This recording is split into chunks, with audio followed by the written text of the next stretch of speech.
We had a guy on Fear Factor once that was a professional rodeo guy, and his shoulder was like a topographic map.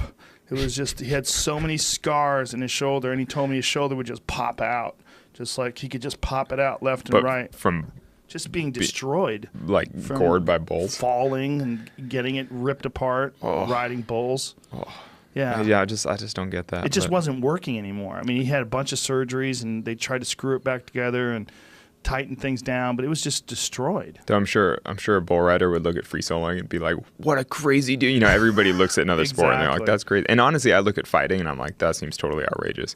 I'm like, why would you want some other dude beating you to death in a cage? I'm like, that's crazy. It is outrageous. It is outrageous. But if you can get good enough, or you can avoid getting most beaten of the on damage, and then to land the damage. It's kind of the same. But even landing the damage to a certain extent, you're like, oh, you're hurting somebody else for the pleasure of the crowd. You're like, that's kind of messed up. Yeah. No, you know. It's a very weird feeling. Knocking someone out is one of the weirdest feelings, because part of you is happy that it's not you, but part of you is like looking down at that guy that's just got flatlined, and you're like, whoa. That could have been me. How much do fighters like hold back? You know, because I feel like you kind of have to like go to the death, but then if you actually like punch somebody so hard they died or something, I mean, obviously you'd feel horrible, right? Well, you don't hold back at all. Well, that's what I'm saying. But so it's like you don't hold back at all, but then if you actually killed somebody, wouldn't you feel horrible? It's very rare that someone dies in mixed martial arts, believe it or not. Well, yeah, no, I mean, I know that, but boxing, it's possible. Yeah, and it's like, it's definitely possible. You know, and it has happened, and it's sort of like...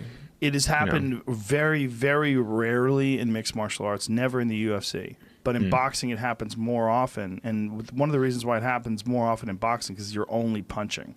In MMA, you're taking people down. Yeah, people are tapping out because they're pinned in weird ways. Yeah. Well, it's also there's more options to defend yourself. You're not just getting battered against the ropes. They're also nowadays much better at stopping a fight when a fighter's clearly compromised, when they're really fucked up.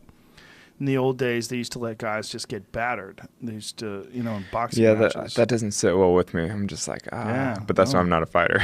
Well, it's, like, that's the thing about climbing is there's this real elemental appeal to just you and the mountain, and it's nature, and it's beautiful, and it's like very peaceful and calm. It's like so different than having thousands of people screaming at you as you punch some guy in the face over and over.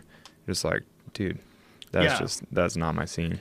Well, did you see the Conor McGregor-Khabib Nurmagomedov fight where there's the big fight outside the cage? Oh, is that the thing where the guy vaults out of the cage and like starts brawling? Or I was like, it's like WWE or whatever. It was like, when did they start breaking tables over people? Crazier than that because it was real. Well, yeah, exactly. I was like, this is totally outrageous. But what's funny is it became chaos because a fight erupted outside of the parameters of the fight. It was just more fighting.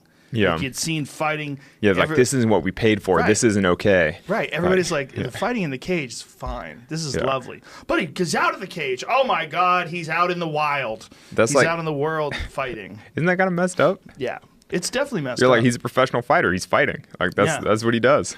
It's weird. The whole listen, and this is coming from someone who's been involved in this my whole life. It's weird. I absolutely see all the arguments against it. And yet you still want to go train and punch people in the face. Well, I don't punch anybody in the face anymore. I still choke people. But